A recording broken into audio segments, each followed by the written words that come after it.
Welcome. Today we will learn how to write a simple Python script.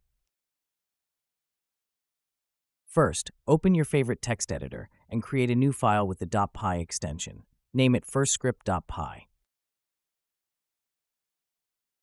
In the firstscript.py file, write the following code from the picture, and then save the file and open the command line. Navigate to the directory where you saved the file and run the script using the second line of code. You should see the message, "Hello World." Congratulations! You have just written your first Python script. Continue exploring Python, and soon you will be able to create much more complex programs.